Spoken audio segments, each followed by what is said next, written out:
श्री कृष्णा राधे राधे। दोस्तों, आप सभी लोगों का स्वागत है आपके अपने YouTube channel Sunny voice academy में। तो दोस्तों, कैसे हैं आप सभी लोग? उम्मीद करते हैं कि आप सभी लोग ठीक होंगे, स्वस्थ होंगे। तो दोस्तों, जैसा कि हम सभी जानते हैं, कल है अष्टमी का दिन। तो दोस्तों, अष्टमी के दिन कन्या पूजन का बहुत ही बड़ा महत्व होता है। और दोस्तों, चैत्र नवरात्रों में ज्वारे का क्या करना चाहिए, यह भी हम लोग आपको पहले बता देते हैं। अखंड ज्योत की ही बात का क्या करें, अखंड ज्योत में जो तेल होता है बच जाता है, उसका क्या करें, नवरात्र कब समाप्त होंगे और कब से शुरू हो रहे हैं, यह तो हमने आपको बता ही दिया है। बाकी की जो यह बातें हैं, यह भी हम आप लोगों को बताने वाले हैं। 2024 में कन्या पूजन कब करें और हरे भरे जौ का क्या करें।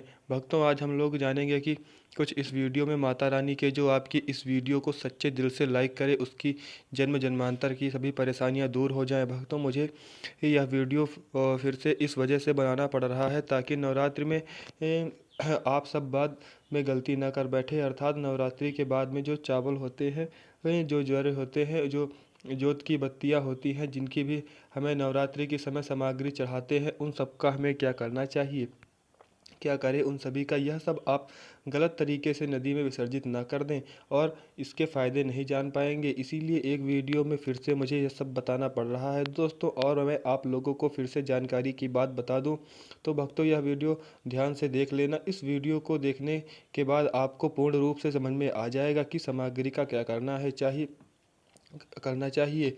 दोस्तों, सबसे पहले जानते हैं नवरात्र का समापन कब होगा। 17 अप्रैल दिन बुधवार के दिन नवरात्रि का समापन होगा, यानी कि आखिरी व्रत जो रखा जाएगा वह 17 अप्रैल को सुबह रखा जाएगा और कन्या पूजन भी इसी दिन किया जाएगा। देखिए दोस्तों, आप में से अधिकतर जो लोग हैं नवरात्रि में बहुत सारी गलतियां करते हैं। तो दोस्तों, 9 दिन आप माता रानी की खूब पूजा करते हैं। और भक्तों, माता रानी की पूजा करने के बाद जो चावल होते हैं, जो श्रृंगार का सामान होता है, अगर बत्तियां जो होती है वह कहीं कहीं जाए जली हुई भस्म होती है।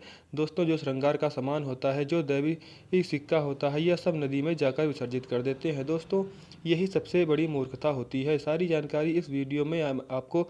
अधिकतर लोगों को नवरात्रि के 9 दिनों में खूब पूजा करते हैं। पूजा करने के बाद उन्हें फल नहीं मिलता है।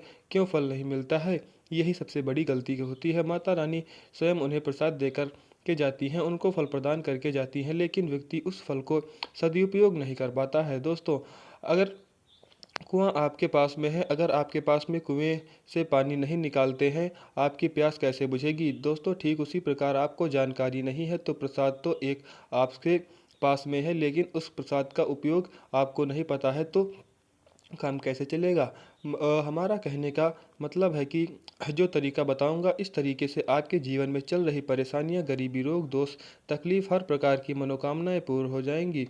दोस्तों, यह वीडियो ध्यान से देखना। आज मुझे अपने गुरुओं के द्वारा प्रेरणा मिली है, कि माता आदिशक्ति के द्वारा प्रेरणा मिली है, इसीलिए यह जानकारी मैं आपको बताने जा रहा हूँ। अगर भक्तों, हमारी वीडियो में बताए गए उपाय से किसी भी व्यक्ति का भला होता है तो हमें भी पुण्य की प्राप्ति होती है और हमें अच्छा लगता है, और हमें भी काफ़ी आशीर्वाद आप सभी दर्शकों से प्राप्त होता है और माता रानी की कृपा हमें प्राप्त होती है। चलिए, मैं समय न लेते हुए आज का यह वीडियो शुरू करता हूँ।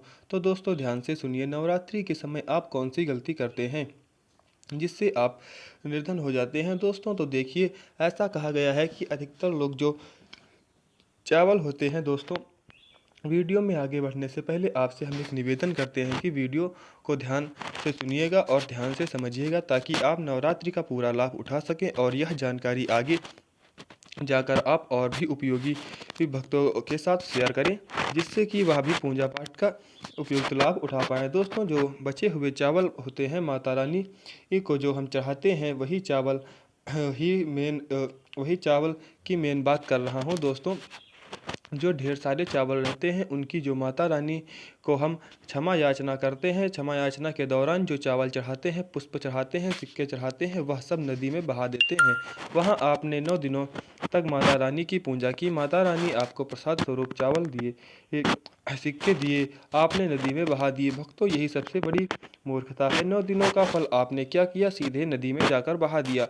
ऐसा नहीं करना चाहिए। जो चावल होते हैं दोस्तों, पिछली वाली वीडियो में मैंने आप लोगों को बताया था कि नवरात्रि की जानकारी बताने आया था। उसमें भी बताया था कि जो नवरात्रि में बचे हुए माता रानी के चावल होते हैं, खड़े हुए चावल होते हैं, इन चावलों को आपने अपने भंडार में, अन्य भंडार में, मतलब जिसमें भी आप लोग अपने घर का चावल पका करके खाते हैं वहाँ पर डाल दीजिएगा। जहाँ पर भी आप अपना चावल रखते हैं वहाँ पर भी रख दीजिएगा दोस्तों।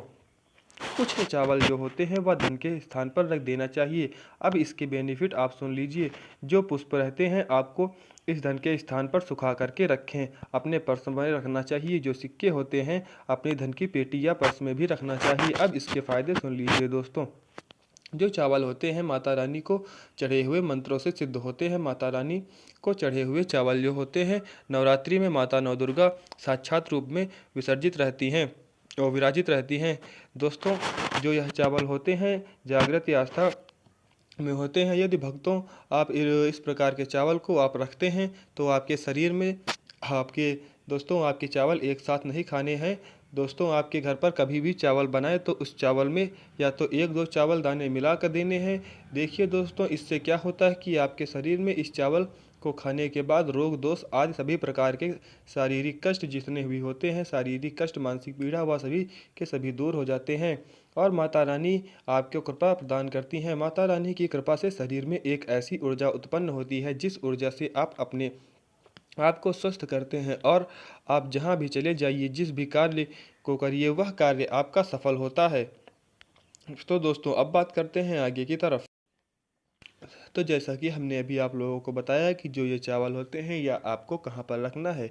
तो आपको अगर यह वीडियो थोड़ा सा भी समझ में आ रहा है तो वीडियो को एक लाइक करके कमेंट बॉक्स में जय माता रानी जरूर लिखें।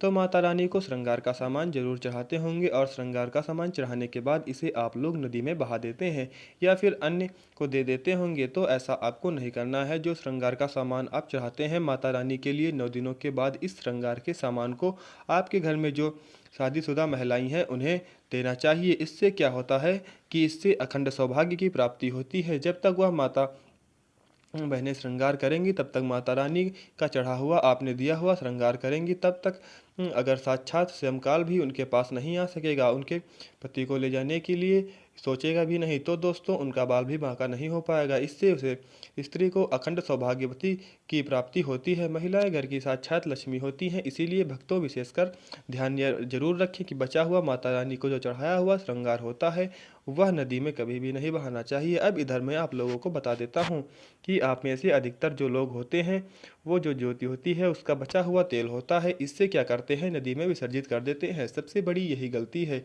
कि जो ज्योति का बचा हुआ तेल होता है वह नवरात्रि में जो ज्योति आप लोग जलाते हैं तो क्या होता है, वह 9 दिन का ज्योति जलाने के कारण में जो तेल बचा हुआ होता है जागृत अवस्था में होता है। और भक्तों जागृत चीज अपना पूर्ण प्रभाव दिखाती है। आपने देखा होगा सभी मूर्तियों की पूजा नहीं होती है।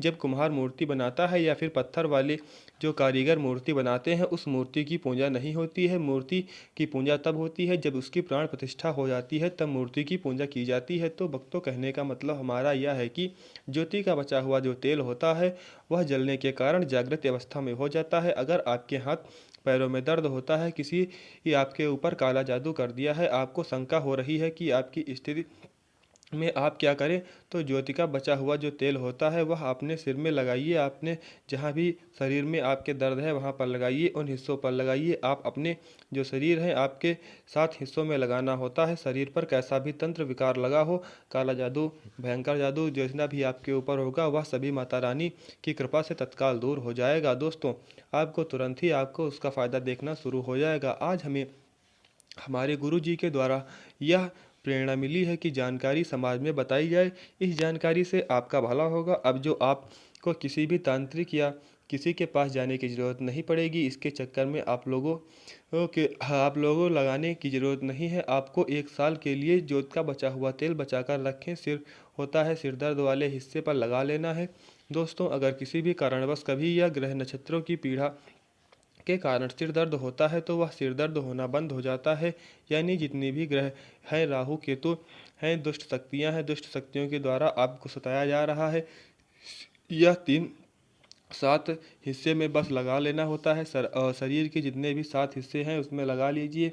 सिर, पैर, हाथ, कोहनी या फिर आप अपने हृदय में लगा सकते हैं, कंठ में लगाना चाहिए दोस्तों। इसी प्रकार से आपको आपके शरीर के 7 हिस्सों का चुनाव कर लेना है। कैसी भी आपके जीवन में परेशानी है, शरीर में शारीरिक पीड़ा हो, सारी पीड़ा दूर हो जाती है। चलिए मैं आप लोगों को बताना चाहूँगा, अगरबत्ती अगर आप जलाते हैं तो फिर आप गोबर के कंडे जलाते हैं या फिर आप माता रानी के भी कोई भी चीज़ जलाते हैं भक्तों, भस्म का क्या करना चाहिए। जलने के बाद जो अंतिम चीज़ होती है वह है भस्म। अब उस बात करेंगे उस भस्म का पूरे साल के लिए, 1 साल के लिए। इस प्रकार से भस्म को बटोर करके रखना चाहिए। जो अगरबत्ती की भस्म है या फिर कहा जाए जो गोबर के कंडे की भस्म होती है, क्योंकि माता रानी को हम जो भी कच्ची धूप जलाते हैं उसकी भस्म की काफ़ी सारी हो जाती है। क्या इसे नदी में बहा देना चाहिए? अगर ज़्यादा है तो नदी में बहा दीजिए, बाकी कम है तो कम। आपको 1 साल के लिए आपको यह भस्म अपने पास ज़रूर रखनी चाहिए। ये भक्तों हम भस्म के बेनिफिट बता देते हैं। तो दोस्तों इसके फ़ायदे बता रहा हूँ, इससे पहले आप अभी तक कमेंट बॉक्स में जय माता दी नहीं लिखे हैं तो तुरंत के तुरंत कमेंट बॉक्स में जय माता दी लिख दीजिए। इससे हमें वीडियो बनाने में मोटिवेशन मिलता रहता है। और दोस्तों माता रानी की कृपा आपके ऊपर और हमारे ऊपर सदा बनी रहती है, उसमें हमें अनंत आनंद मिलता है भक्तों।